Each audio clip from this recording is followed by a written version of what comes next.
Hi. Good evening, everyone, and welcome to another installment of TED Excellence, the show where I say tomato, you say potato, and we all say it's a salad garden. What? And I come to you live from my Corona bunker on the moon with the dog, cat, fox, a pepperjack, and all of you. Good evening, everyone. Welcome again to Thursday and the wonderful world of off-brand TED Talks. Yes, we're going to learn something today, I assume, because it's all about language. And I love language. Language is great. Without language, where would I be? Someplace I couldn't pronounce right now. I'm just full of it tonight. I can't tell you. I've had a really rough couple of days. I didn't get a whole lot of sleep last night. I got a little bit of a in my throat, so if I sound a little froggy, more so than usual, Kermit the Frog's older brother, I apologize for that. But somehow, some way, we will carry on through. But who's joining me for this already slightly traffic-jammed presentation? Raziel, hello. Mike R, hello. Dr. Funkenstein's Ghost, hello. Miranda Stone, hello. Advocatus Diaboli, hello. Random American, hello. Shadowclaw, hello. Who else is here? Janie Melquist, hello. Mike R, hello. England DG, hello. And who else? Because chat's jumping all over the place, and it jumped all over the place. Attack Alpaca, hello. Brittany Holland, hello. Bridget, hello. Spoonie the Rebel, hello. Jaeger Pony, hello. Derek LaRue. As always, Derek LaRue, thank you so much for your generosity and your continued support. I really, really, really do appreciate it. Thank you so much. And likewise, let me get it here. Mike R, thank you so much for the smiley, happy dog, cat, fox. Oh, this is an early dog, cat, fox. Oh, dog, cat, fox. Wowie, wow, wow. That was a Kiever Dam dog, cat, fox. Thank you, Mike R, so much for the dog, cat, fox. Who else is here? Tony Giff, hello. Corey Suzuki, hello. Megan Ring, hello. Tall Person, hello. William McPhee, hello. Green Badger Outdoors, hello. Shell D, hello. And if I missed you, if you're lurking or if you're in the future, Judge Ugly, hello. Roger Reynolds, hello. Gen T Maxi, hello. Sorry, I missed a whole bunch because, of course, the chat jumped again. But again, if I missed you, I apologize. And if you're in the future, hello. So tonight's presentation comes to us from the wonderful world of the Discord. This was a suggestion on the Discord. If you'd like to join the Scribelight Discord, well, you'll have to wait until the end of the show or fast forward if you're listening nearly in the future, because I'll put up a link to the Discord that is secure and private for those of you that are fans of the show, because there's always the secret word. What is the secret word? I don't know yet. I decide at the end of the show. Yes, but tonight we're going to be learning how do you speak feminist. Now, I don't think I've done a video exclusively or explicitly on feminism in quite a while. I used to do quite a few back in the olden days of the channel, back in when I scripted everything of the channel. But it's been a while, so maybe my feminist library of information is kind of rusty now. I guess we'll find out together. Let's see. Also, Shady Grin, hello. And Shady Grin, he's very happy. I know why he's really happy. I don't know if he wants to share why he's really happy. I don't know that it's necessarily a big secret, but it's not my secret to say. So, but I'll just say publicly or otherwise, congratulations to Shady Grin's family. How's about that? That makes the most sense. Spidey Man, hello. But all that aside, tonight's bingo card is bingo card A as in apple. I started out with a tomato and a potato. We'll just go for an apple. So A is an apple. The links to the bingo cards are in the description below. Also, if you'll also direct your attention to the top of the chat box, Miranda Stone has thankfully presented us with the links to the fundraisers for our friends Moonshock and Angry Illinoisian. They both have experienced some medical issues in the last I guess a year or two now, but they and their families could certainly use your assistance if you have a couple of bucks to spare. If you cannot donate, that's perfectly fine, but if you can share those links out on social media, that would be much appreciated. Okay, a couple more hellos here. Big Dave 1066, hello, and maybe that's all I see new. If I missed you again, I apologize. I'm going to be apologizing a lot tonight, I have a figure. Anyway, let's get on with it. This sucker lasts 16 minutes. Holy cats, that is long for a TEDx. So I'll start off with a few seconds for a sound test. You guys tell me if you can hear it, and then we will proceed. What do you have the balls to do? Produce sperm. And testosterone. Yeah. Would you jump out of an airplane? No. Quit your job? No, unless I had another job already lined up. Or profess your love for a longtime friend? Well, now that I have done before. It didn't go that well.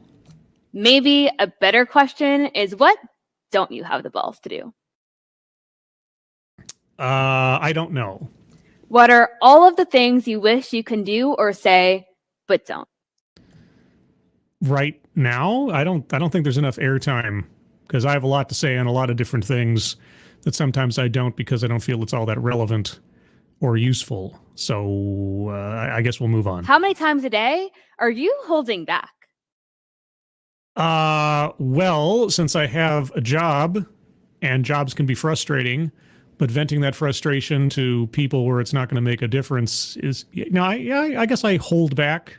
Although it's a lot easier to not hold back when you're working remotely because you can just kind of grumble to yourself. You're not bothering anybody. Personally, this number isn't very high. I am constantly saying what is on my mind. I can believe it. A couple of years ago, I was at an NHL hockey game, and the boys in front of me were calling the players pussies. Okay. And not just one time, they were repeat offenders. Have you attended a hockey game before? I've attended many. You know, my favorite hockey insult is, because it's not offensive in any way, shape, or form, but it's completely on point. And maybe there's some hockey players or hockey fans out there that might know this. Shouting at the goalie, "Siv, Siv, Siv." Is that too old school? I went to a lot of hockey games when I was a kid, and that was one of the favorite ones to yell at the goalie if they couldn't stop the puck. Maybe that's a classic. It's worth noting that they were rooting for the opposing team, but they would call out things like, "You bunch of pussies," "Take that, you pussy," "Yeah, you didn't make that shot, pussy." Okay. Now, given the title of the presentation, I can only imagine where this is going, but and somebody stop me if I'm the only one that thinks this. When I was growing up, like 6 or 7 years old, and the first time that I ever heard somebody use that word as a pejorative, my elementary school mind that had no real concept of female anatomy in that way, I thought of a cat, a scaredy cat, a fraidy cat.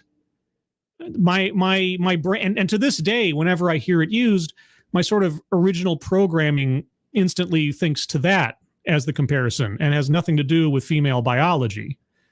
There's a trope in TV shows and movies, and books, I'm sure, but I'm sure you've seen it at least once in your lifetime, where like the main character walks into the room where like the entire team is gathered, like the people he's going to work with on the heist or the people in his military crew or something. And there's always like that one guy who's like the big bruiser, right? He's like huge. He's like either bald or got a beard or got tattoos or piercings and stuff. And he looks really intimidating. And then, of course, another character leans into the main character and says, "Oh, don't mind him. He's a pussycat." Right? That's what I always associated that word to mean when referring to a person. It speaks to their skittishness, their softness, their lack of ability. They're not like a Rottweiler. They're a pussycat. That's where my mind goes. But maybe that's just me. So when the opportunity to call them out arose, it was my turn to take a shot. To call them out. So wait, you're going to call out people at a hockey game for insulting the players. Do you know how hockey games work? Was this your first time? If this was your first hockey game, I guess I could see it. But okay, how did that go? At the end of the period, we locked eyes. Oh, the period. Wait a second. They were calling the player pussies, and then the section of the games are called periods. Oh, man. How did you survive the experience? Sorry, I'm backing up a little bit. I did cut off her tale of woe. By the way, let's go over the bingo card real quick before I forget, in order to remind ourselves what we're listening for. Some of these might be coming up soon. I don't know. Collectivize his own demographic. it's possible we're getting there. Systemic or institutional, sales pitch for product or service, childhood or family anecdote, diversity, equity, and or inclusion, plays victim, microaggressions or unconscious bias. I'd be surprised if we don't get there. Privilege, contradicts own point or argument. Patriarchy, I'd be surprised if we don't get there. Weightless example, wage gap, feminism. Now, feminism is in the title of the presentation, but she hasn't said it yet, so let's wait. Marginalized or marginalization, a list, and remember that has to be an official list of things in the presentation, white supremacy, word salad, self-vilification or wretchedness, argumentative non sequitur, attempt to coin new buzzword or buzz phrase, mind reading or assumes motives, benevolent condescension, anecdote that probably never happened, and leaves out vital context. We don't have anything yet, but she's about to give us her first anecdote, so let's see if we believe whether or not it actually happened. To take a shot. At the end of the period, we locked eyes, and when I knew I was reaching the depths of their soul, I said, "My pussy is stronger than you'll ever be."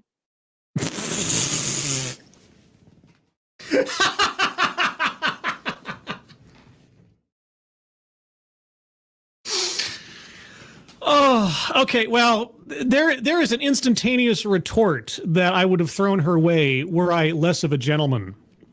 But I am a gentleman, and so I'm not going to say it here, because this is a family show, relatively speaking.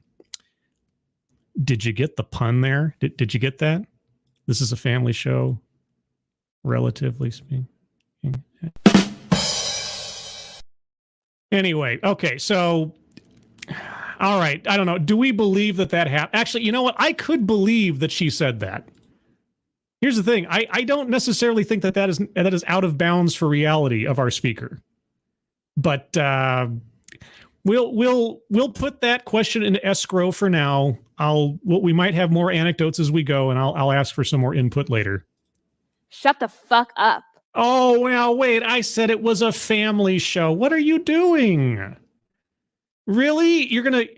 okay, you resort to foul language in order to, fight against their foul language. You try to say something somewhat coherent, and then you resort to foul language. Okay.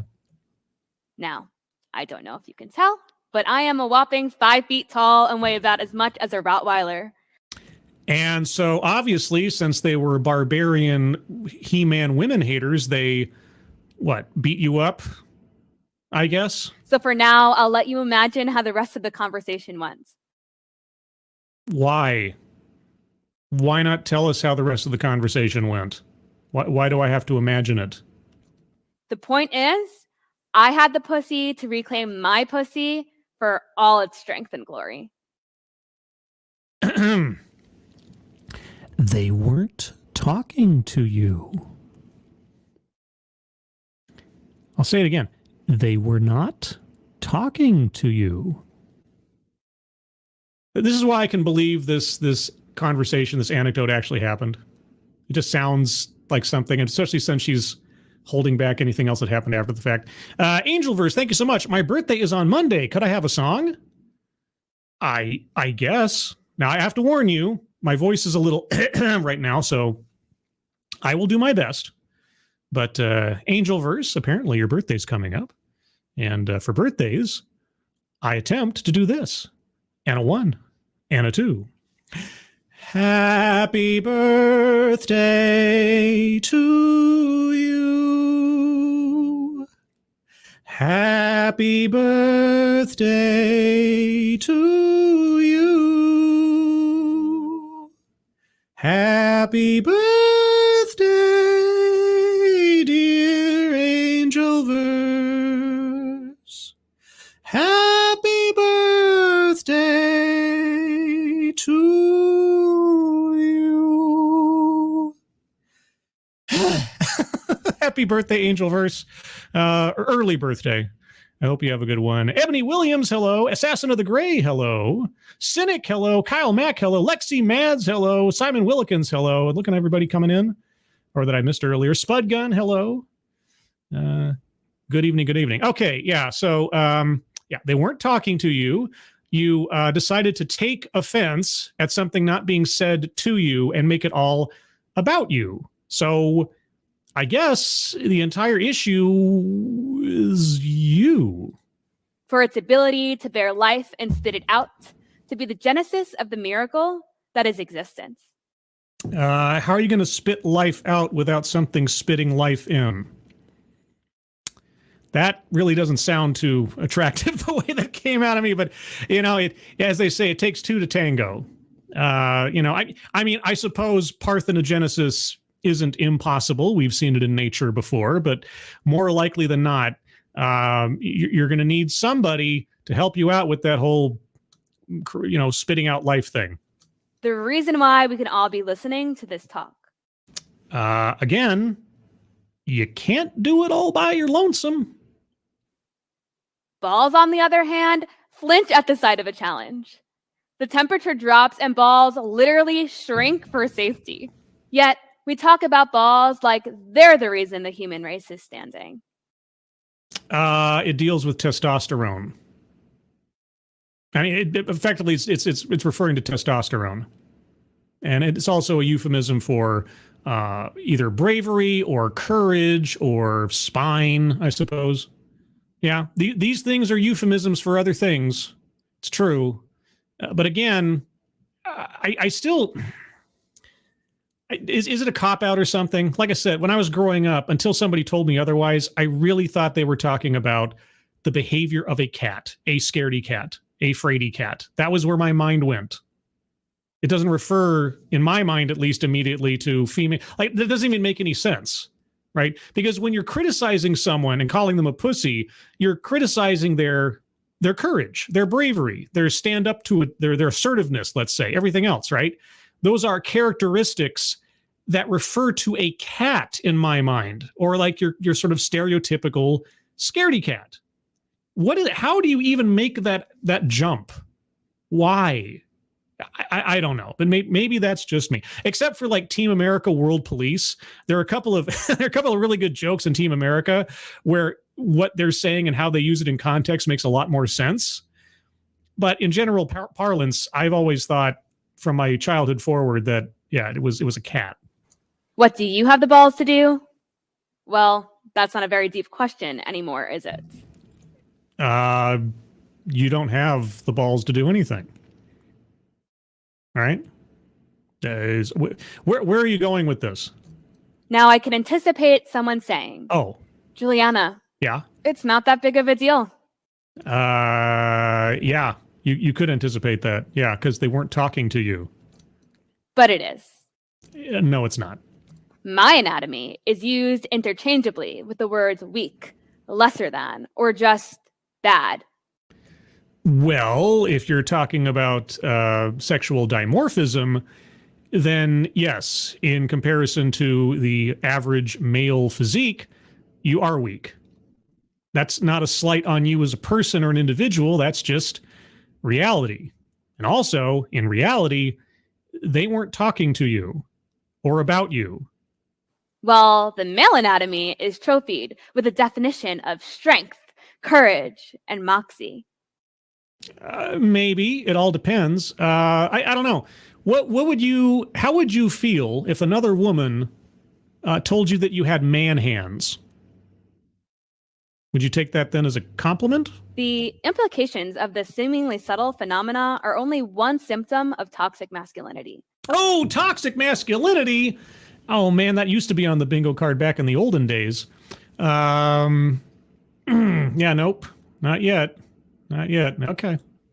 Because, let's be honest, no one wants to use the word pussy in public to talk about vaginas. You are?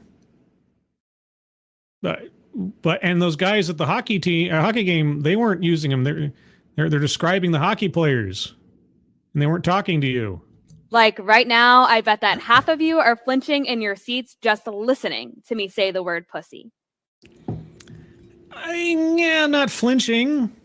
I mean, I think it's what's a good word? It's a bit hyperbole to say that you have somehow been damaged by somebody else using that word within earshot. I think that's what cringes most than anything else, is that you're making a big deal out of something that was literally nothing that had to do with you. That's what predicates this entire talk. And I know that you're begging me not to say the word cunt either. Oh, no. Okay. Well, if I monetize these things, YouTube would have demonetized this immediately. And I have a certain amount of sympathy for TEDx because they couldn't monetize this either. But of course, if you're Australian or British, it really doesn't matter either. But here's the other thing, too. I don't know if you learned this. I mean, it is something that is ancient knowledge. Sticks and stones may break my bones, but words will never hurt me. You saying words is just that. And if you'd had that notion in mind at the hockey game, well, you would have had a more fun time. Oh, well. Then we would be talking serious business. Cunt holds more power than pussy does. Oh, does it? I suppose on the YouTube algorithm and or whatever, I guess that is the case, yes. Depending on the culture, depending on the society, different words mean different things. Like there's a bundle of sticks and then there's a cigarette. But don't say that other word. We know that it's okay to hear the words pussy and cunt in porn. It's okay to hear them here. They're not illegal. You're saying them now. You're just thriving on the notion that you're making your audience uncomfortable, right? That's where you gain your energy, your strength, that you're irritating people, that you're offending people. Yeah, you like attempting to do it to others, but lo and behold, if anybody does it within earshot of you, and then you decide to take offense. Or at hockey games. Yeah. But if we have to talk about the legitimacy of being a pussy owner, the legitimacy of bloody bed sheets and period cramps. The legitimacy? Who is talking about the legitimacy? Who is saying that either possessing that genitalia or having to deal with the consequences of being a woman is illegitimate? Who is saying that? Of sexist coworkers. Sexist coworkers. Who's saying that there's legitimacy in what? Okay. And catcallers. Of our fear of walking home alone at night or traumatic nights in frat house basements, bars, classrooms, places of work. Oh, okay. Well, okay. Hold on. Buddy system. Don't go to places where you don't have backup. Look out for yourself. Okay. Well, then the conversation is shut down. What we say matters. Not necessarily. You could say something that doesn't matter. It's not a blanket guarantee that anything that comes out of your mouth is going to be relevant to anything or that anybody wants to hear it. But see, here I am watching your talk, taking it bit by bit. Right now, the words I'm saying are creating ideas, thoughts, and opinions in your head, and the impact that words have on the feminist movement is important. Okay, important. Okay, so we got feminism on the board. We also have mind reading assumes motives. So circling those two right in the same sentence there. And I'm going to circle free space because it's free. Free's a good price. So let's see, got free space, feminism, and mind reading assumes motives. Now I know what you're thinking. Like, I already circled the square.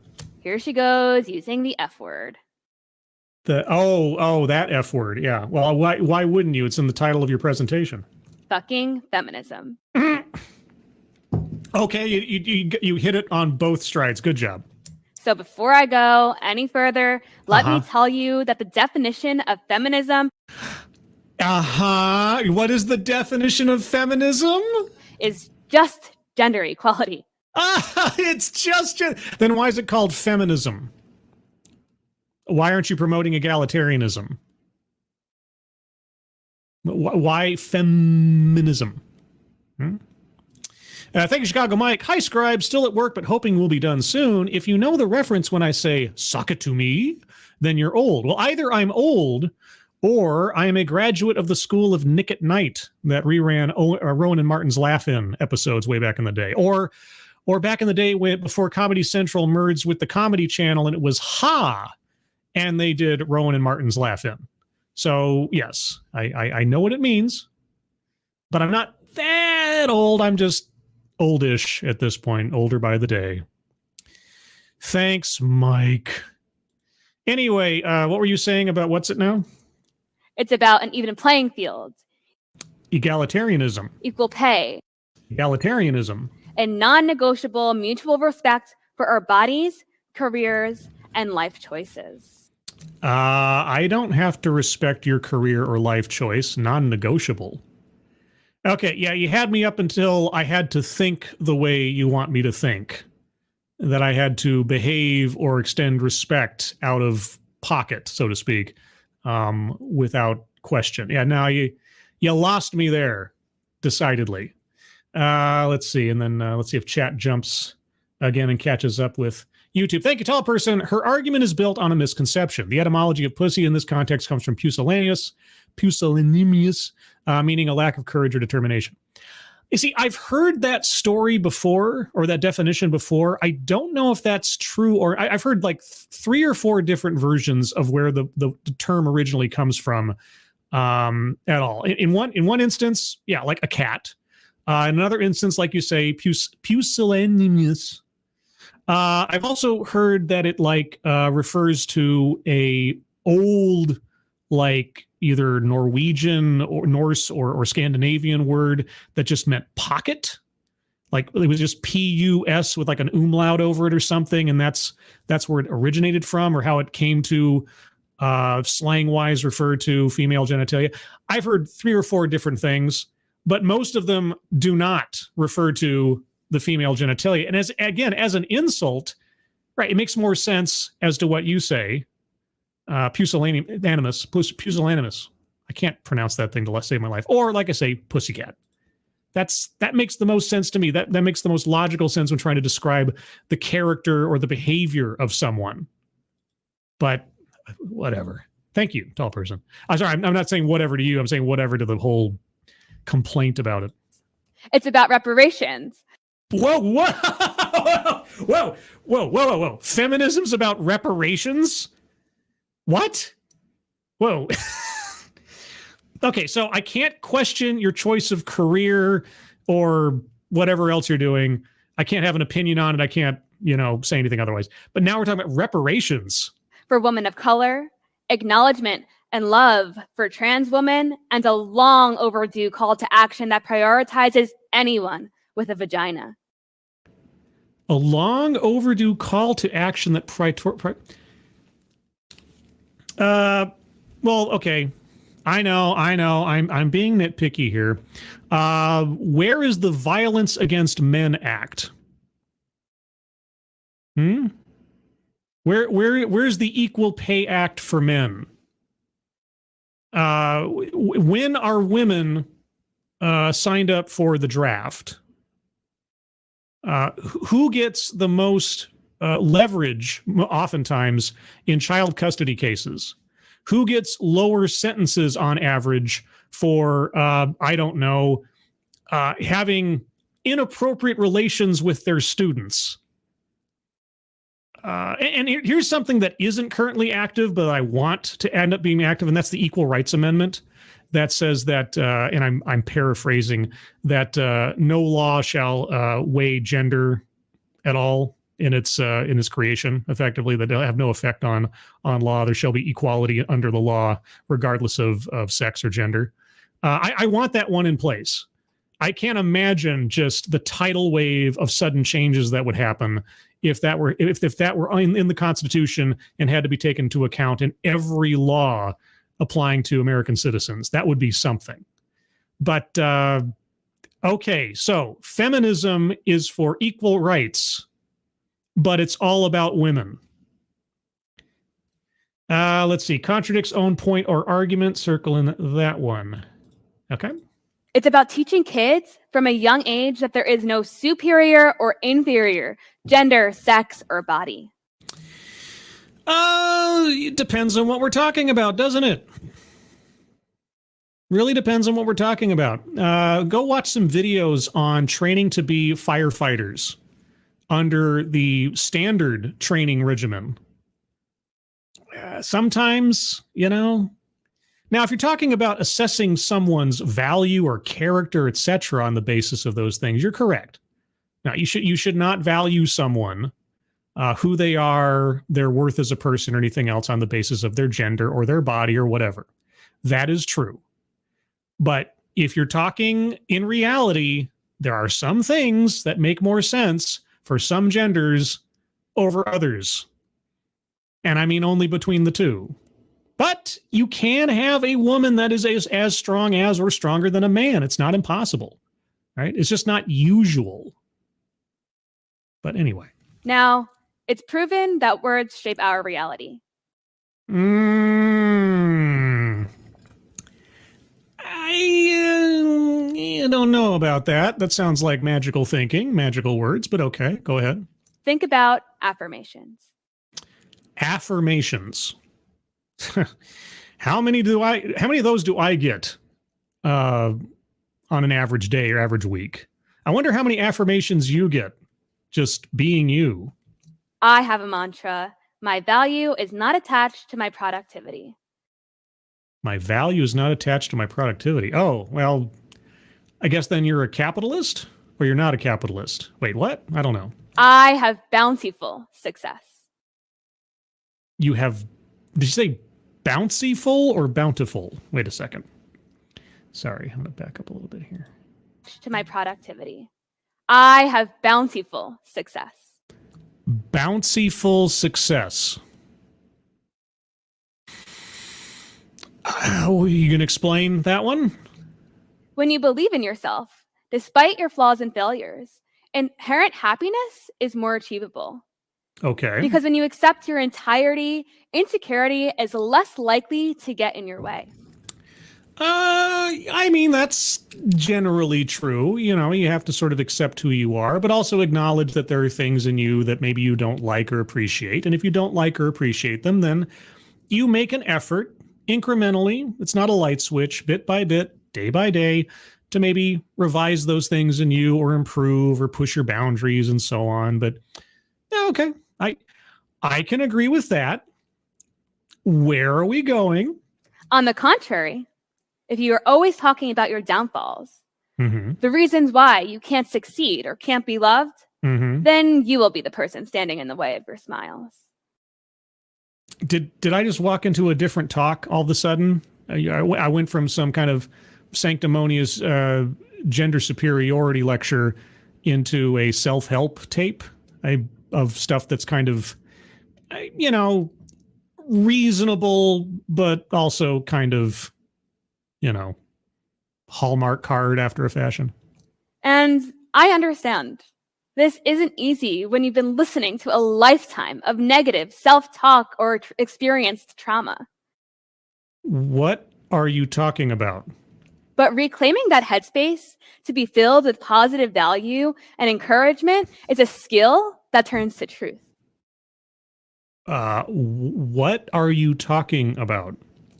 The same goes for reclaiming our vocabulary outside of the self. So when we use words that throw shade to, negatively portray, or denounce womanhood, we are inherently bringing life to that cause. They weren't talking to you, and you decided to take offense. And I'm going to keep coming back to that one anecdote because it's the only one she's given us so far. And it's the entire basis of this presentation. It is effectively the thesis statement of this essay. Yeah. So just tell me, if denigrating the, let's say, bodily representations of women is bad, okay, then why were you mocking testicles? Right? You're for gender equality, right? So if you're complaining about making fun of someone or using biological realities of one gender to denigrate another or to denigrate anybody, then why were you doing the same thing to men earlier? I mean, do you believe in what you say, or is it just convenient for you to not? Or is that a privilege that you possess that I just couldn't if I were to try to insult somebody else? Usually a man, but yeah, I'm confused. And let me be clear in this. Okay. Womanhood is not exclusive to cisgender females. Why did you need to be clear on that? Well, why did you need to make that distinction? If it's true, if it doesn't need to be, why? Why? Now, the word pussy is not the only word in need of reclamation. Am I right, bitches? Am I right, bitches? You say jokingly with a smile. Okay, so how serious are you taking this reclamation of language? At the end of the night, out with my greatest friends, and outstanding, I love you bitches blows up my phone. Uh-huh. And so you obviously then either texted them back or went and face-to-face confronted them and let them know about how much they're damaging everyone, especially women, by using such derogatory language, right? This is what we love to hear. These are my people. Yeah. My bitches. Uh-huh. But you went and corrected your friends, right? I'm hoping that's where this is going. So when is it not okay to call someone a bitch? Oh, so it's okay sometimes, but not okay other times. Oh. Okay. Simply any time you are using it as an insult. Okay. Okay, so you can use it as a compliment. Calling somebody a bitch, your bitch, is a compliment. Well, I can think of a scenario where I could say that as a compliment after a fashion, or at least something that would be accepted as a compliment. Anyway, okay. So you are the arbiter of when people can use particular words. Oh, all right. Okay. If, for example, we replace the word pussy for the word bitch that night at the hockey game, the intent of those statements would stay the same. Yeah. You bunch of pussies, you bunch of bitches. Yeah. Yeah, you didn't make that shot, you pussy.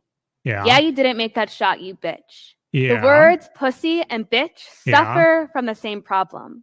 Oh, the words suffer. Oh. The same problem.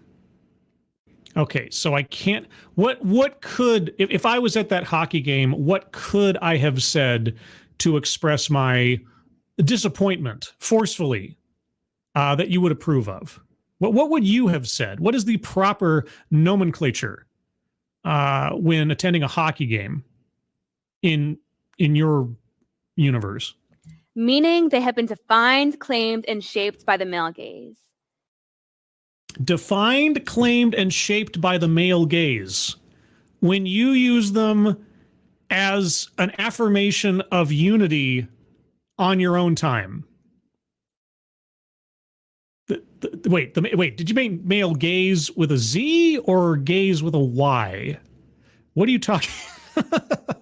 They have been used as a tool to mobilize toxic masculinity, and because we have endowed them with a double meaning, we are left with an open opportunity to gaslight pussy owners out of the severity of the ways their bodies can be connected to negative connotations. Yeah. What the fuck are you talking about? What the fuck is this? What the fuck is this? Right? Okay, so WTF plus word salad, circling that one. And also just, in aggregate, if not, she hasn't said it directly, I'm also circling patriarchy on the board. So far we have on the board contradicts own pointer argument, patriarchy, free space, feminism, word salad, mind reading, assumes motives. And there's probably others, but we'll always review at the end of the episode. So if you guys have any arguments for squares to be circled, hold on to them. Again, bingo card A, links are in the description. Here we go. That night at Madison Square Garden, those boys looked me right in the eye and said, "We didn't say that. You heard us wrong." Well, if you're talking about them talking to you or about your personal pocket, they're right. They weren't talking to you. You heard you heard what you wanted to hear, and you took the offense you wanted to take. And when it was clear I would not budge, their last rebuttal was, "We didn't mean it like that." They didn't. They didn't. They were talking to the players. They were describing what, in their opinion, possibly, hyperbole, probably, it's a hockey game, in recriminating them for their performance on the ice. It is a different context. It means something different. Two words don't necessarily mean the same thing. You yourself have already told us this, right? Saying, "You're my bitches" is good, but "you're a bitch" is bad. All right? So using a word in a different context means something different, doesn't it? But they did.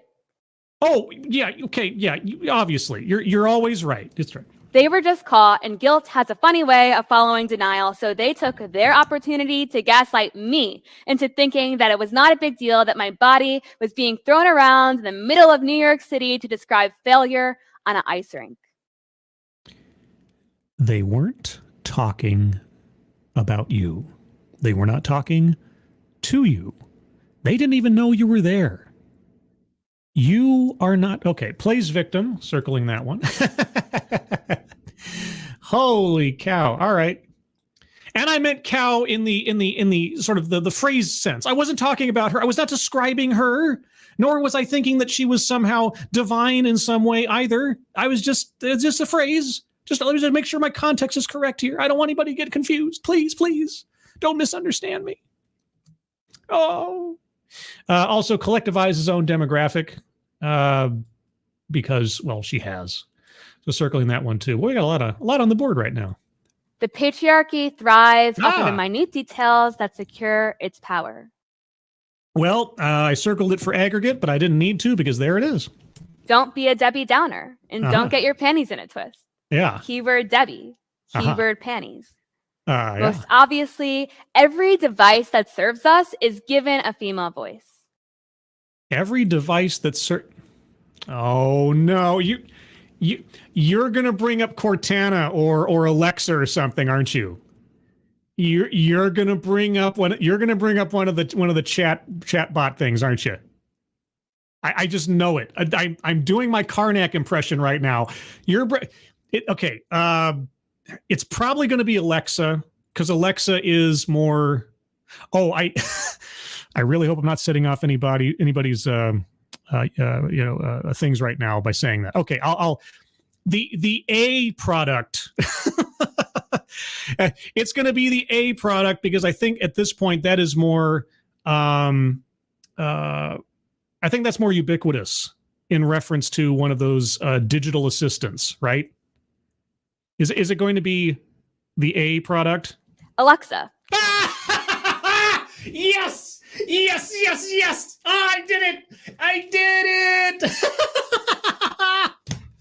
Oh, man. I did a TEDx on this very thing years ago. The lady was up on the stage and she spent 20 minutes or something complaining about how these digital assistants all had female names and female voices and how it was turning females into servants and da-da-da-da-da-da.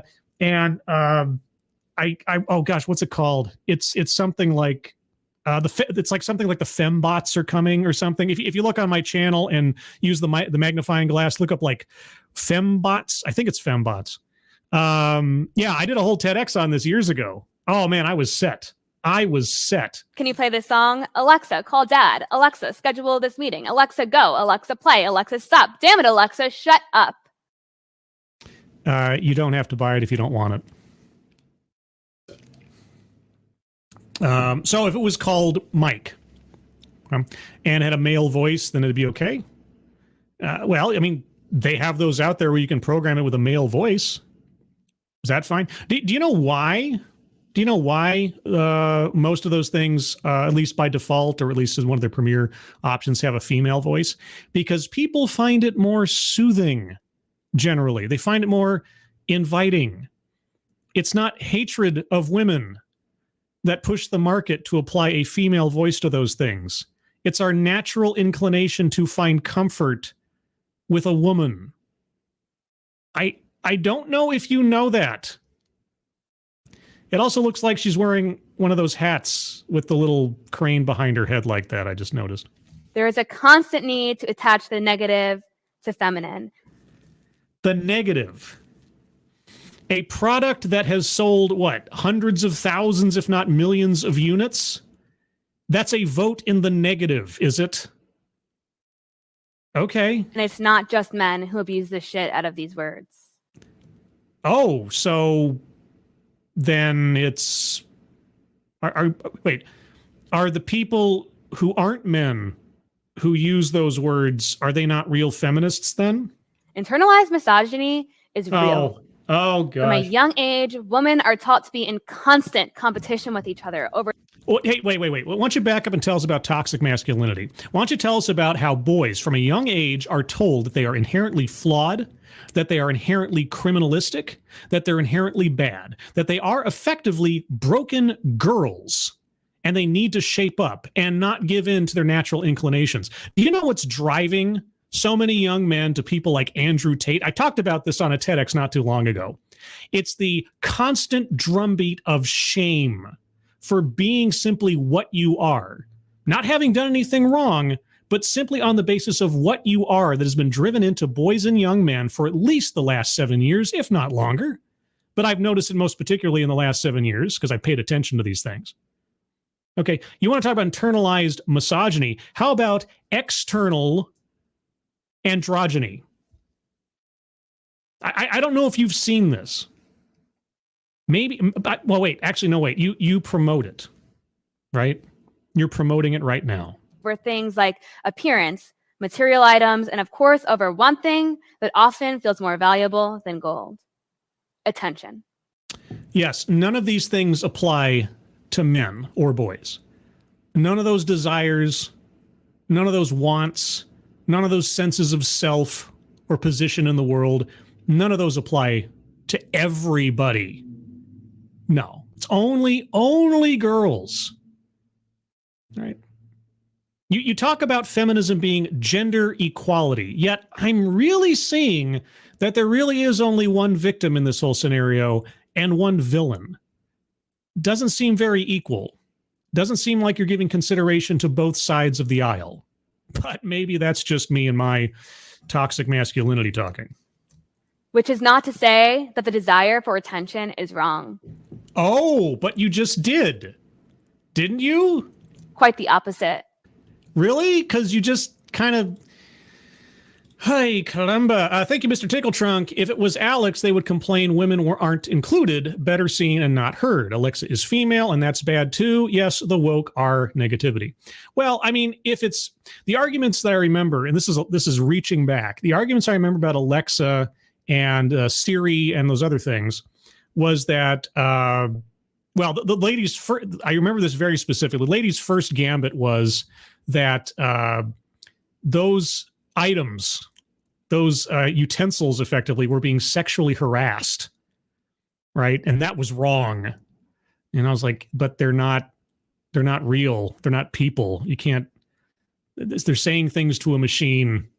And she went on for 5 or 10 minutes or something on this as though it meant anything. But yeah, if you reverse it and make it a man, right, who you're talking to and asking for help and everything, doesn't that just reinforce the whole idea of the patriarchy? You need a man to answer the questions you can't answer, to do the things you don't want to do, right? They need a man to take care of you. You could look at it either way if you decide to put the worst possible interpretation on it, right?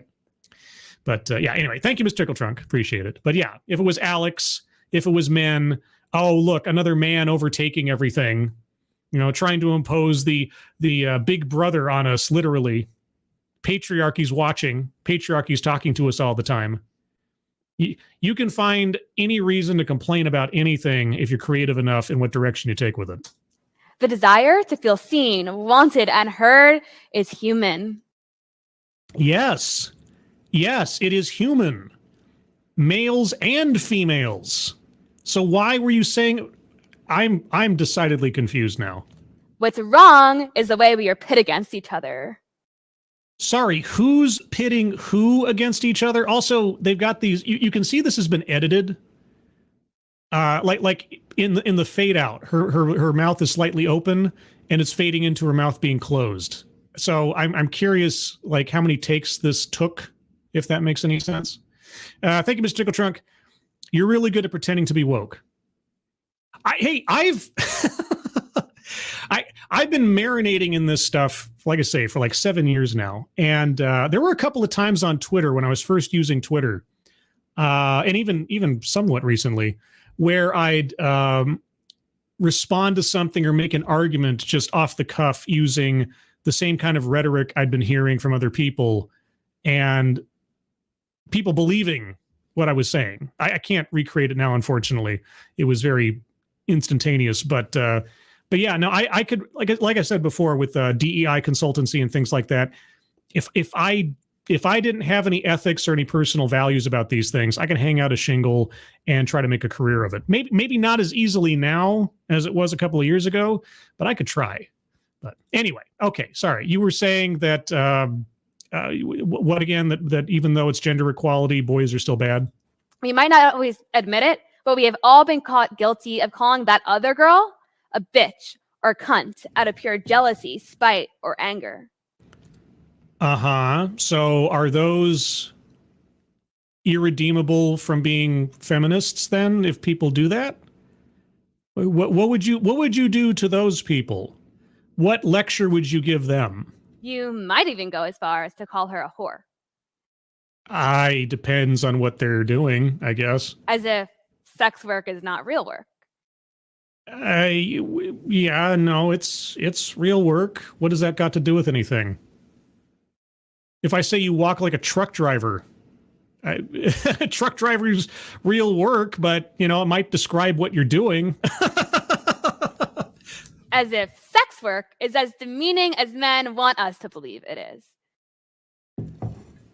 I don't know. What do you think about male prostitutes?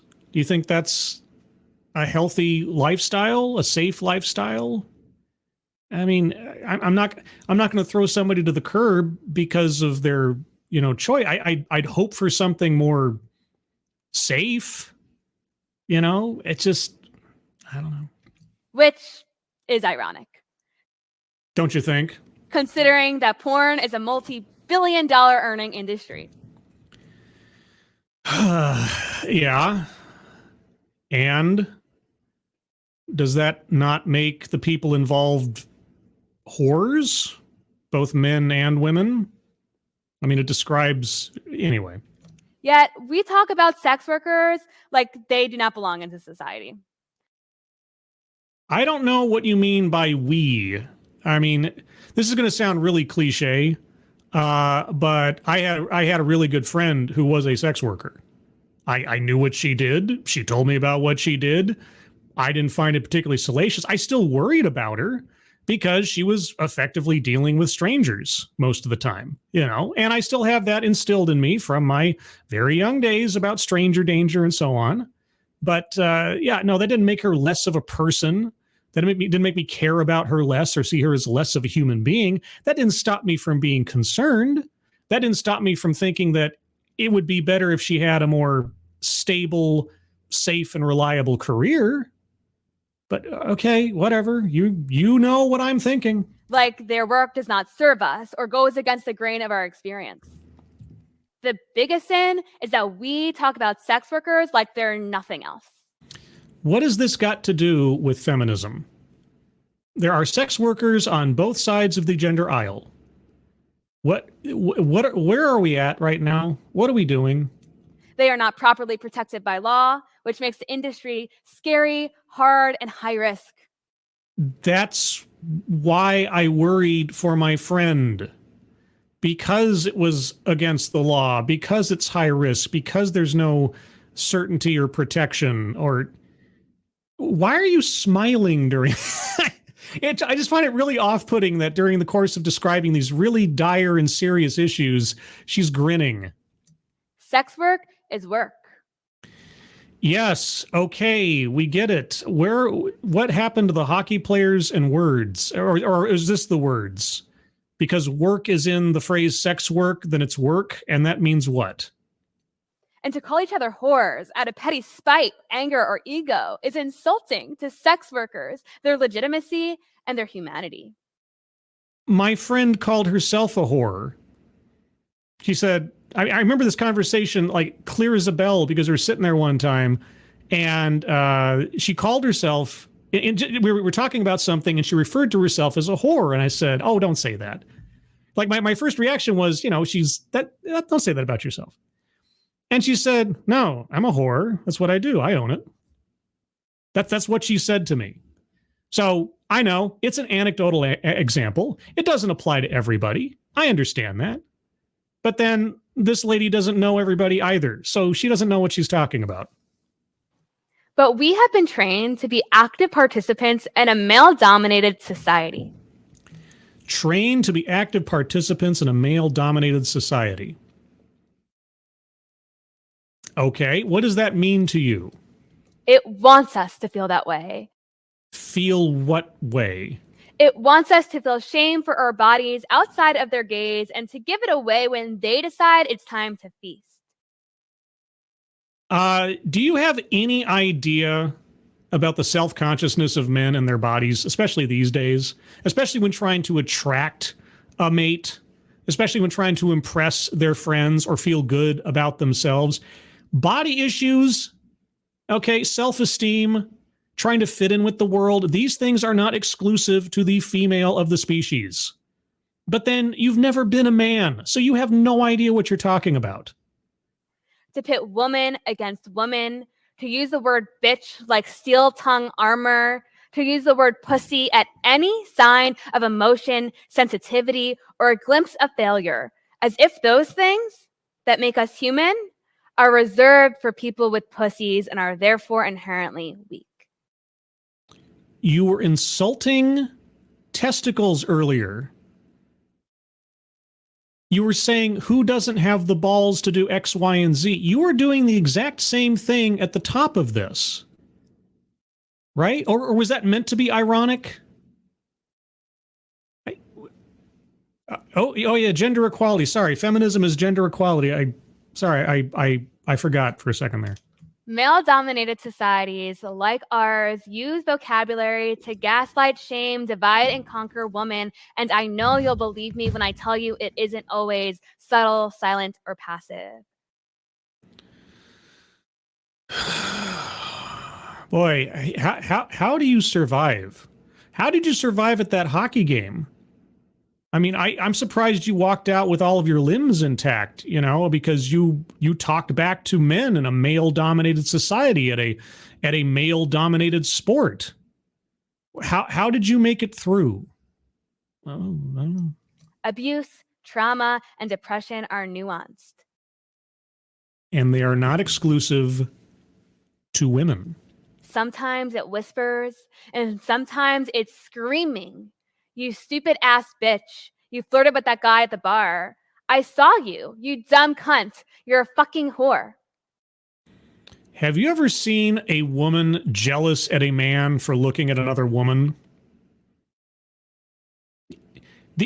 These experiences do not exist in a bubble of gender exclusivity. I don't know if you know that, but then you've never been a man, have you? You belong to me.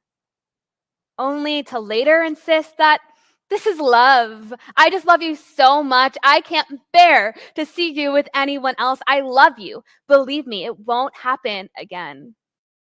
Yes, this only happens to women. It only happens to women. You're right. Oh my gosh. Those little horns growing out of her head in the background there seem more and more appropriate, especially since they're pink. Oh wait, that's buying into gender norms. Sorry, old pink thing. Yeah. The patriarchy is manipulative and conniving, and most of all, hungry. It has played savior over and over again, and is a professional at creating Stockholm syndrome. And the matriarchy, at least the feminist matriarchy, isn't? Really? What do you think toxic masculinity does to boys who are trying to make girls like them, right? When they're told that what they are is flawed and the only way they can be loved is if they shy away from those things that they like or those inclinations that they have about what to find interest in or what to take pleasure in. You want to talk about Stockholm Syndrome? Jeez Louise. Thank you, Ms. Tickle Trunk, talking about a psycho like it's the average man. Yeah. Yeah. This does not describe the norm. Now, I don't know what our speaker's personal experiences are. If she's been through that herself, she has my sympathies. That's not fun for anybody, male or female.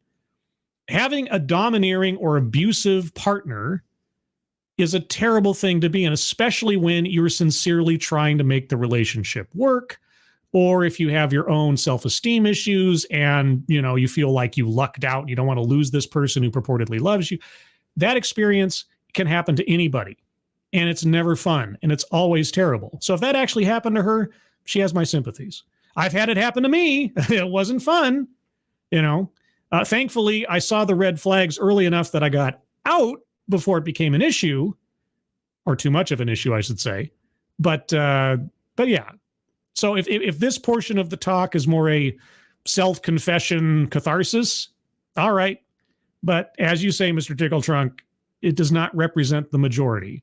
And if you're going to paint the entire demographic with the single brush of your personal experience, yeah, it's going to be monochrome. But there is no savior who creates trauma. There's no savior that creates trauma? That brings up an interesting religious conversation, which I won't go into here. Who thrives off of power and ego. We are our own saviors.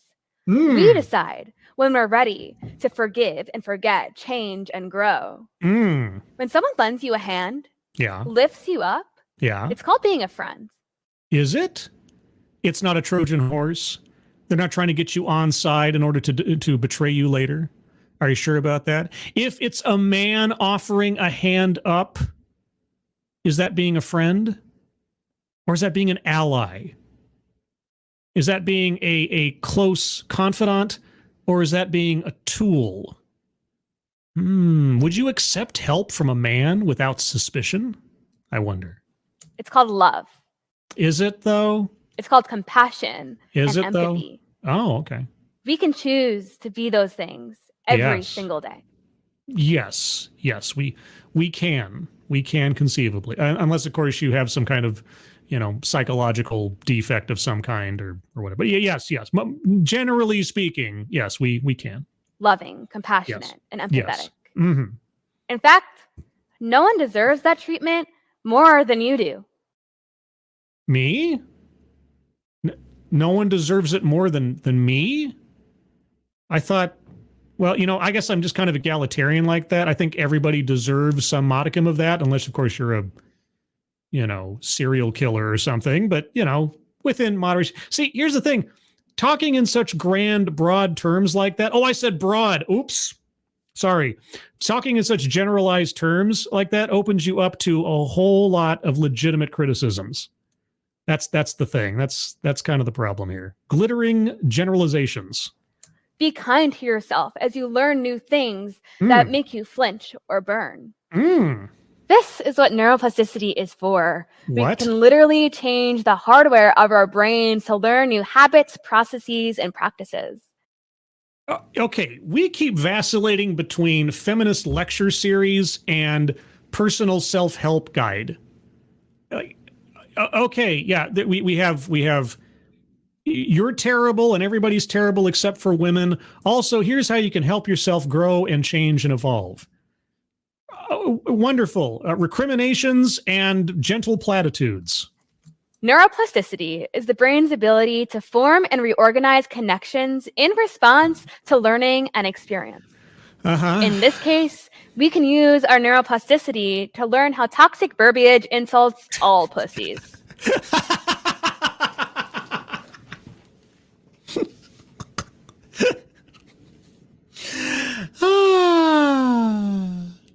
I'm not going to stop using derogatory words to describe people that I want to, demean. Whether I mean to demean in a friendly fashion, or I mean to demean in a mean fashion. Either way, I'm not going to stop using words I like. I don't use those the words you're speaking of. I don't use very often, honestly. It's not something that comes to me. I have much more creative ways of tearing down people. I think I think there's something to be said about expanding your vocabulary in ways in which to bring someone down in a more peaceful manner, because just using off the cuff insults or ad hominems or things like that, they can be satisfying, but they're also a bit simplistic and also kind of easier to ignore, right? Than just a one-off word or something. That doesn't really mean much to me. Although I use them at times. I'm not immune. It's still fun sometimes. I'm not here to shame you.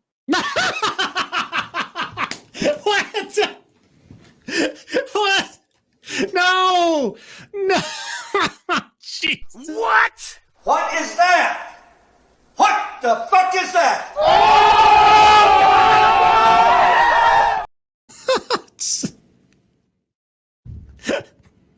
Who's gaslighting who now? What? Good Lord. I just spent the last 10 minutes, telling you what to think and that you're terrible for thinking this way or for using these words, and a whole half of the population is inherently evil and so on and so forth, and the patriarchy this and demeaning that and internalized misogyny this and on and on. But I'm not here to shame you. I, too, have contributed to the toxicity that hands power to men. God. Boy, damning with faint insult? What was that there? Okay, well, anyway, that's a kind of self-vilification or wretchedness. So I'm going to circle that one. I, too, have contributed to how terrible men are. To be honest, we will continue to do so for a long time, because even with our newfound and ever-growing awareness, learning is hard. Didn't Mattel get in trouble for having Barbie say that when she was talking? No, math is hard. That's what it was. This is how old I am. This is a controversy from many, many years ago. This is how women were demeaned and have been demeaned reflexively by society for so long now. When a talking Barbie said, math is hard, there was an uproar. There was an uproar that they were denigrating women and their ability to do calculations or participate in mathematics or STEM or whatever. Anyway, sorry. Yes, learning is hard. Debatably, unlearning is harder. Challenging ourselves to sit in the discomfort of our lessons is what turns them into habits and later into thoughts, beliefs, and passions. Yes, you can self-indoctrinate if you try hard enough. It's true. This mass unlearning is something we can all be a part of, and there are goals we can work towards every single day to change even the most passive parts of sexism. Boy, those passive parts, unlearning, like re-education. Gosh, what wasn't there?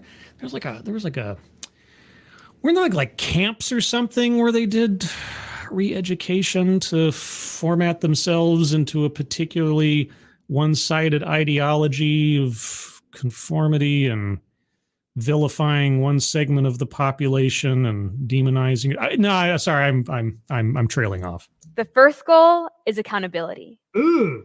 When you call that girl a bitch because she hurt you. What about if you call that girl a bitch because she's your friend? Even if she hurt you bad. Even if she's your really good friend. Let the light bulb go on. GE, we bring good things to life. When you call him a pussy for not chugging that extra beer with you. Yeah. Let the light bulb go on. GE, we bring good... No. When you call her a whore for putting her body in display in that outfit. Yeah. And you know what outfit I'm talking about. Oh. Let the light bulb go on. But what if she likes it when I call her a whore? You do the... I hate to tell you this. I've had more than one girlfriend that, depending on the circumstances, liked to be demeaned like that. Yeah. Yeah. Sometimes it's fun demeaning one another in various ways, but let the light bulb go on. Okay. Challenge yourself and challenge others. Don't be a bystander in the name of your ego. Oh. People are mean, selfish, and insecure, but they aren't bitches. Why do you continue to use that word with your friends?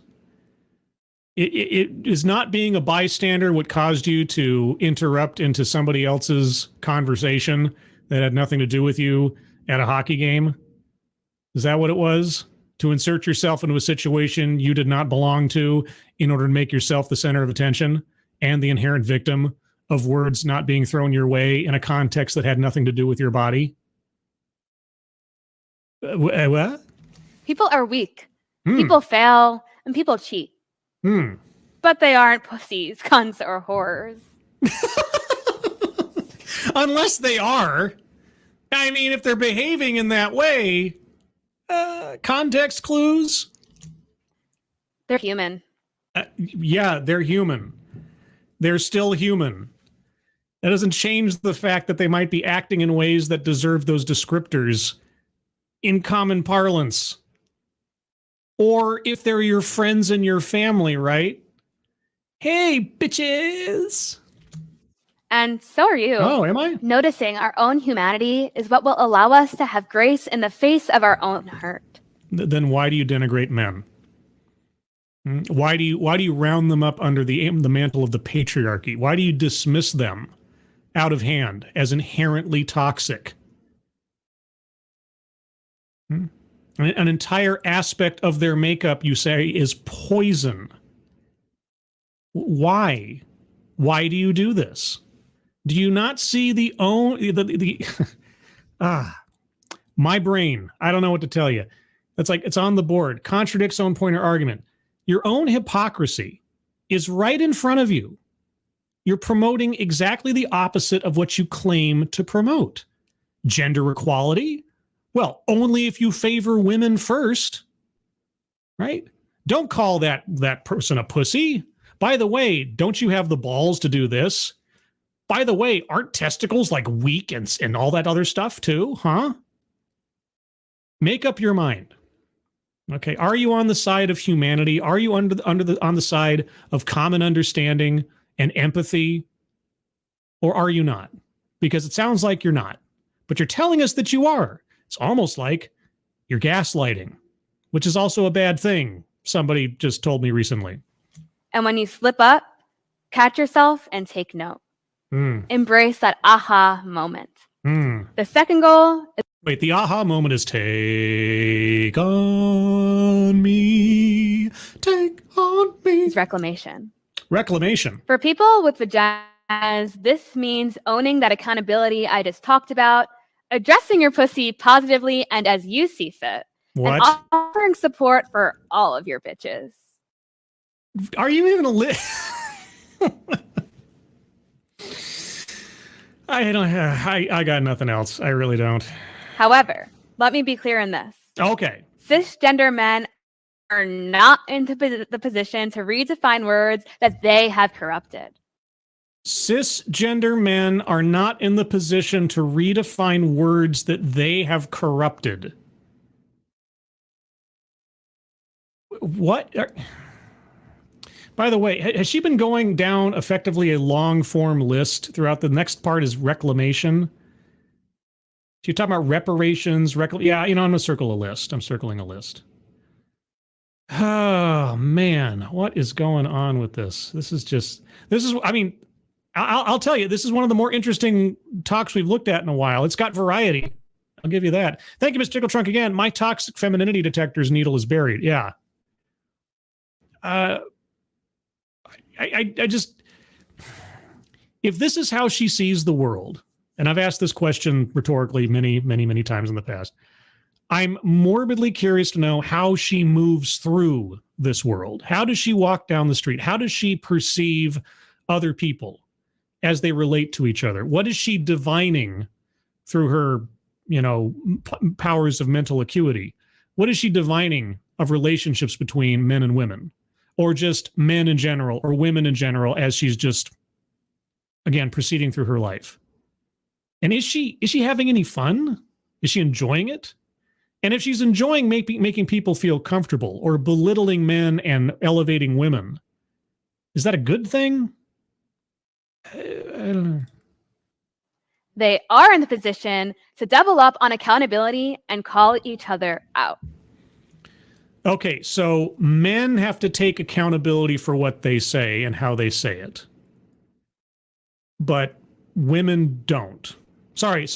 Cis men have to take accountability for what they say. So anyone who positions themselves or comports themselves with any measure of outward femininity, let's say, is indemnified from having to answer for these word crimes. Is that what I am to understand? So that while we're out there reclaiming our pussies, men are out there defending them. Oh, you need men to defend you. Oh, so now you need men. Oh, so the toxic masculinity is abhorrent unless it can serve your needs. Oh, okay. This means speaking up for sex workers, listening to survivors of sexual assault.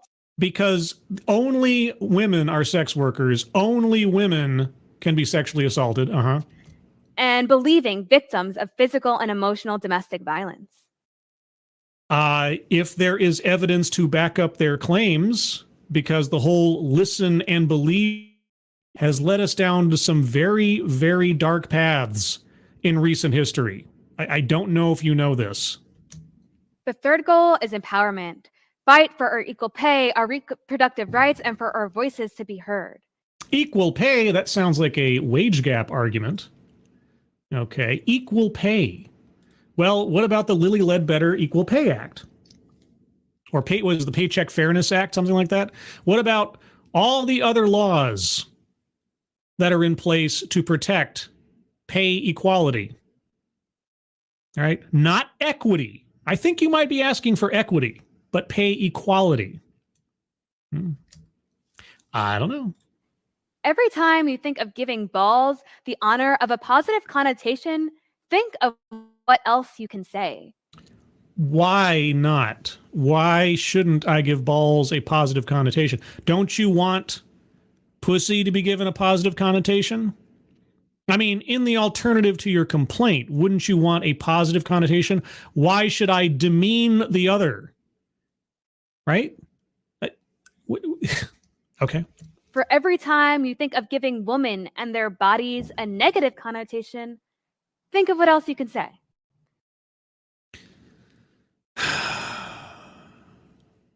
You just don't see it, do you? Or you just don't want to, I suppose. Give pussies and their owners the attention they deserve for spitting you out into this world. I love my mother. I don't love you. You did not give birth to me. You did not raise me. My mother wouldn't talk the way that you're talking or treat people the way that you at least express yourself as believing others need to be treated. So, no, I'm not going to honor somebody for an aspect of their biology that has nothing to do with their character.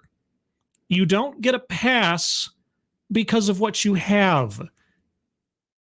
You get consideration for who you are. And here's the thing. The people that would give you a pass for what you have, would you correct them if they did? I wonder. My bitches, stand up for each other, support each other, and elevate each other's voices.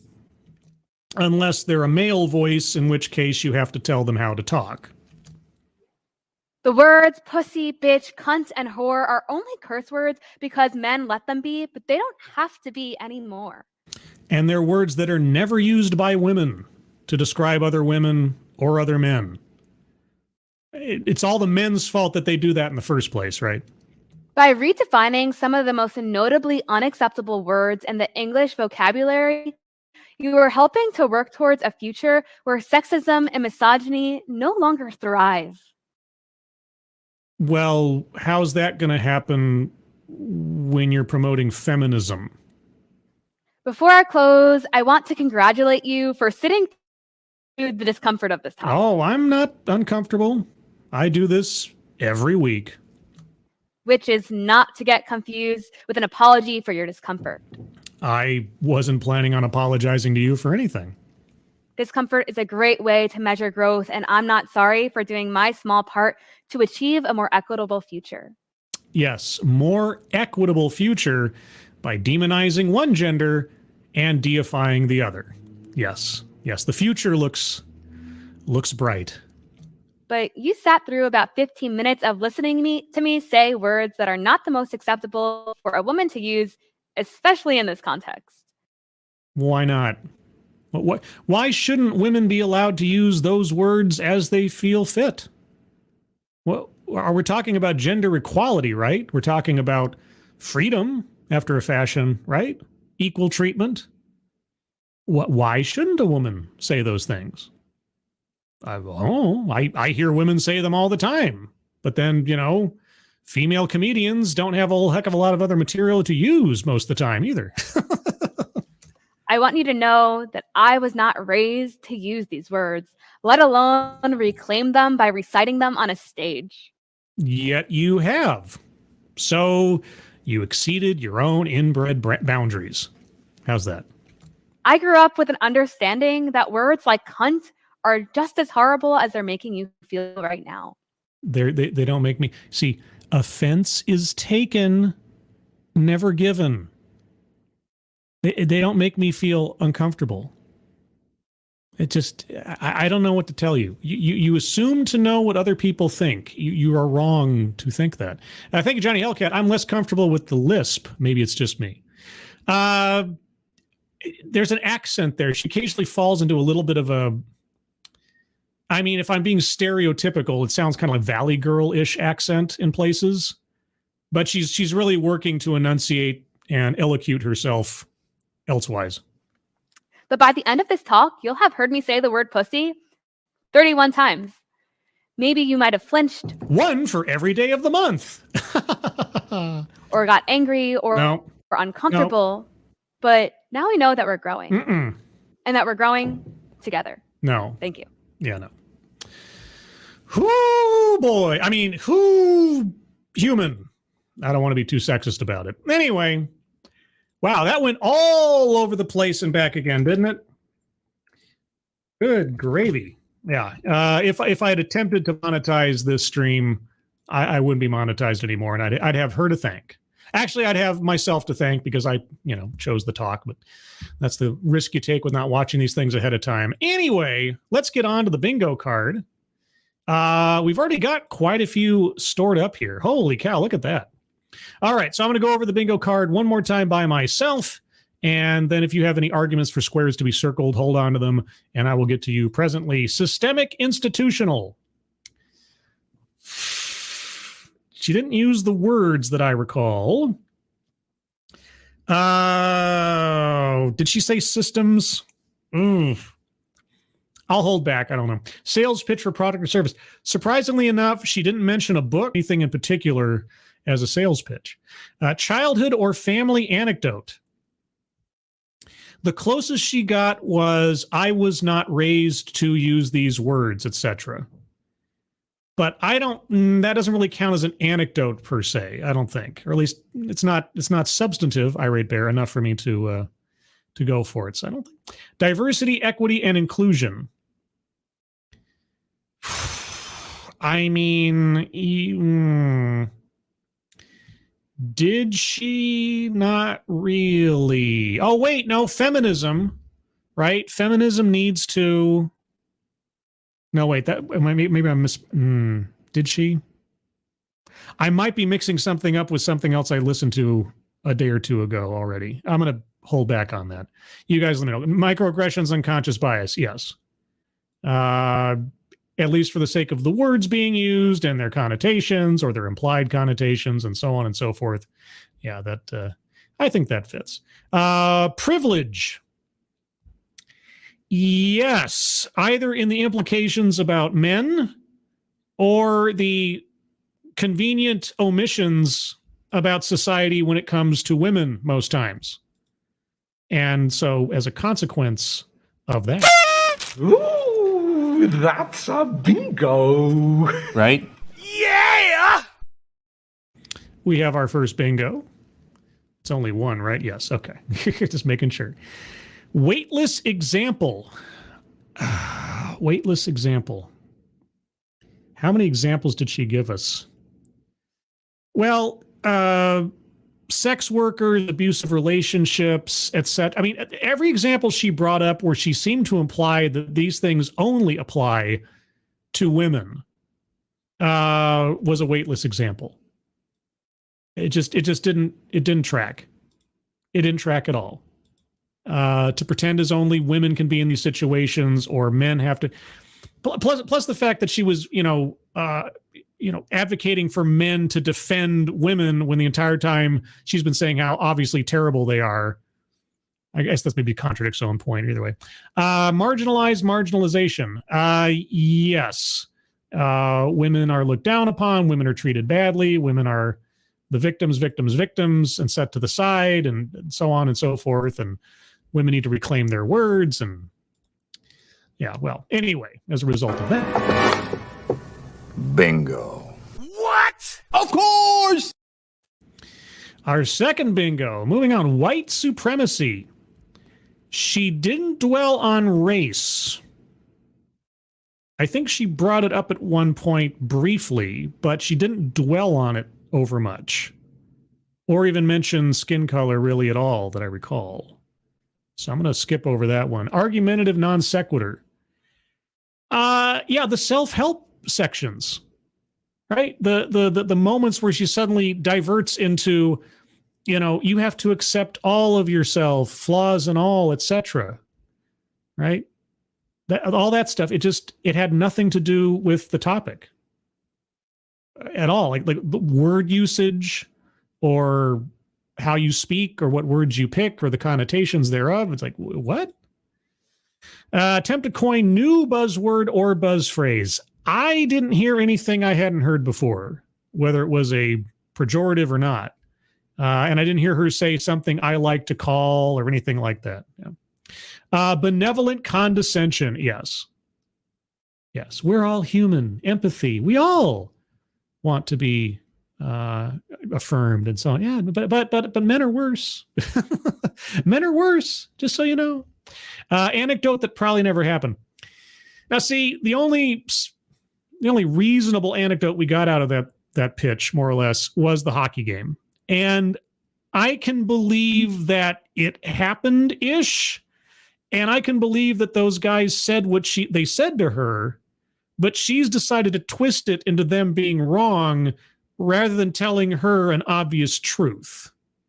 That's why I'm not disbelieving the story in its entirety. I think that actually happened. It sounds like something, given her rhetoric on the stage, it sounds like something that she would both say and an exchange that she would then twist to serve her own purpose by the end. So I believe that anecdote. And leaves out vital context. Vital context. Oh, this would get us a bingo. Leaves out vital context. I mean, so much of what she was saying was just rhetoric and wasn't so much an argument. I don't know. I guess I need some help with that one. If you guys got an argument for a square to be circled, let me know in the chat. Now, be sure to tag me in your comments so I can see it more clearly. I'll scroll up a little bit.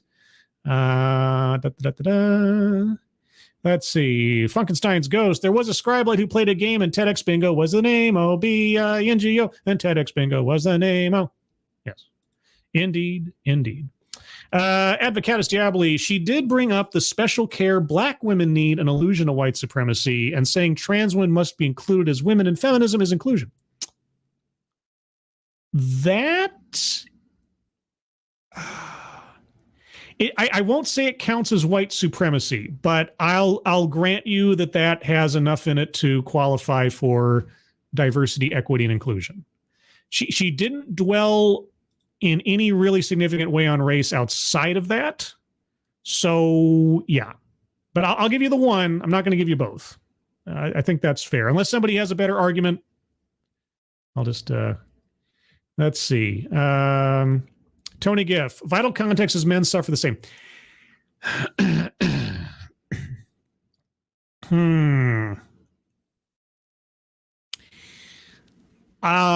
Expand on that. Here's my professor of discourse rhetoric to you. Expand on that point more.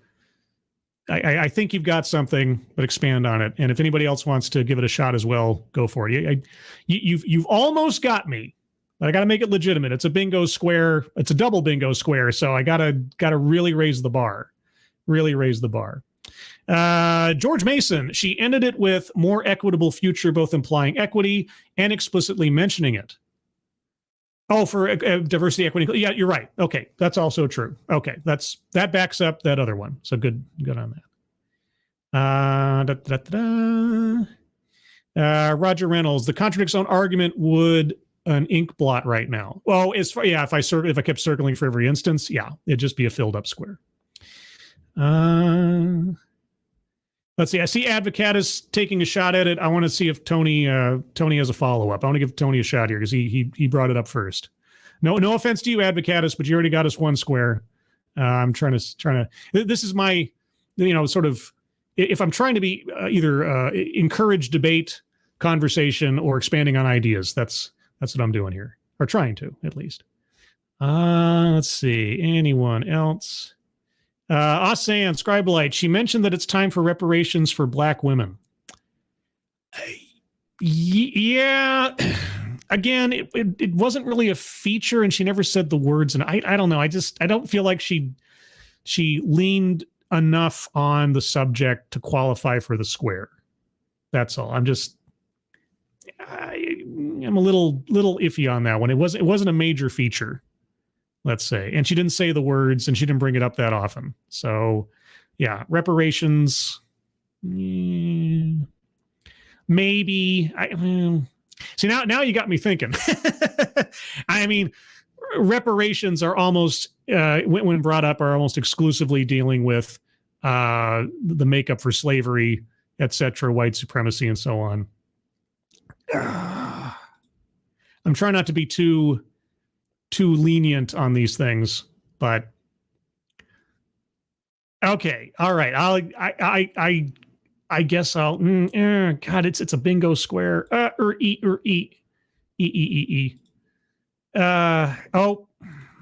know what, you got me. If she didn't believe in white supremacy, she wouldn't have mentioned reparations. All right. You know what? You sold me, such as it is, and as a consequence of that. Oh, won't somebody please? Bingo. BINGO. Okay! Right? So there you go. Another bingo. All right. Leaves out vital context. That's the one that we're sort of waiting for now. I'll only give it a couple of minutes. Tony, did you have a follow-up? Are you working on it maybe? I don't know. I don't want to jump the gun here, so to speak. I'll read Advocate. Oh, there we go. It started with male hockey players being called pussies, and it was all about females instead of the terrible male defense of the hockey team. It's 3:30 in the morning here.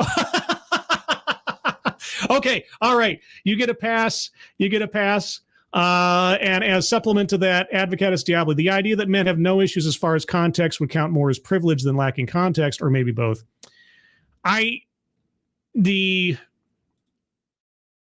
idea that relationships with overbearing or possessive or abusive partners is only a issue. I know that's like, no, spousal or relationship or domestic abuse across the board should be, obviously demeaned and vilified and everything else. And it's not just a man doing it to a woman thing, but she made it as though it were a purely feminist issue, right? And it's not. It is a human issue. But either way, because of that, I had a dog, and his name was... What? I had a dog, and his name was... Bingo! Of course! Give me a Bingo. silly. One Bingo. only, please. Right? Yeah! There you go. Double bingo. So we have 1, 2, 3, 4, 5 bingos. Quintuplingo. Plus 2 WTF moments. I mean, it's not a blackout, but it's about as close as we've gotten recently. That's pretty good, I'd say. Or pretty bad, depending on how you look at it. But either way, it is what it is, and I'm going to start wrapping things up here. So let's talk about the Discord for a second, shall we? Yes, if you did not know, if you joined late from the introduction of the show, I have a Discord now. And we talk about stuff on the Discord, usually very pleasant stuff, very laid-back stuff. And if you'd like to join the Discord, I'm going to put the link in the chat now. And that link is good for 1 day as of this broadcast. So if you're listening in the future, all you have to do, or you're listening right now, click on the link, the landing channel you'll find yourself in. All you have to do is give us the secret word. And either myself or one of the other moderators will know that you watched this show to its conclusion and are a true audience member. And today's secret word is, how about cross-check? There you go. A hockey term. Cross-check. That's obscure enough, right? Holy cats! Miranda Stone, thank you so much. That's ridiculously generous of you. And everybody say thank you to Miranda for not only being a moderator on the show, but also being a moderator on the Discord, and for putting the fundraisers out there, as she does in Keeverdam's place, as Keeverdam's taking a bit of a vacation right now. And thank you, Miranda, so much. That's ridiculously generous of you, as always. Thank you. And thank you, Mike R., if it'll come up here, for the Bravo Dogcat Fox. Oh, Dogcat. Wowee, wow. Oh, that is a irate Alex Dogcat Fox. Thank you so much, Mike R.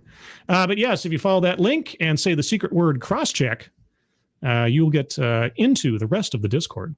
With that, a reminder, Sunday at 8 a.m. Pacific, 11 a.m. Eastern will be the Sunday stream, the stream I do on Sundays, where I'll talk about a thing. I'm not sure yet. I usually decide that on Saturday, but we'll see about that. Also, I am still planning on doing another episode of Living on Borrowed Crime sometime this month. It's all about arranging guests with varying time zones and schedulings and all types of stuff, but I'm doing my best. As soon as I know what's going on, I will let you guys know, both in the Discord and on Twitter. Be sure to follow me on Twitter at scribe_light. Speaking of Twitter, if you like what you see from a particular content creator, whether it's me or anybody else, the best thing you can do is to share our stuff. Let people know that we exist, because you guys are the best algorithm. And for me in particular, if you share my stuff, when you do, please, if you can, tag me in it, especially if you're using Twitter, because that's really my only other social media platform that I use. Because if I see that you have, I want to thank you personally, because I appreciate you sharing my stuff. So there's that. But with that, everybody, I'm going to call it here. Everyone, thank you for joining me for this journey through rhetoric and gender, whatever the heck that was. I hope you enjoyed it. If you liked it, if you didn't like it, if you have something you'd like to add, please leave a comment below at your convenience. Moderators, thank you for keeping an eye on things. Even though everyone here is so well behaved, you have very, very little to do. Everybody who donated, either to myself, thank you so much, or to the fundraisers pinned to the top of the chat box, thank you guys so much for your generosity. It is appreciated more than you probably know. And with that, everybody, thank you again for joining me. I hope you all had a good time. Hope you all have a good rest of your Thursday and a Friday ahead of you. It is actually Good Friday tomorrow, I am told. So for those of you that matters, hope you have a good one. Even if it doesn't, I hope you have a good one either way. Hope you have a good weekend. I hope you're all safe and well. If you are not well, please get well soon, and I'll see you on the next one. Take care. Bye-bye.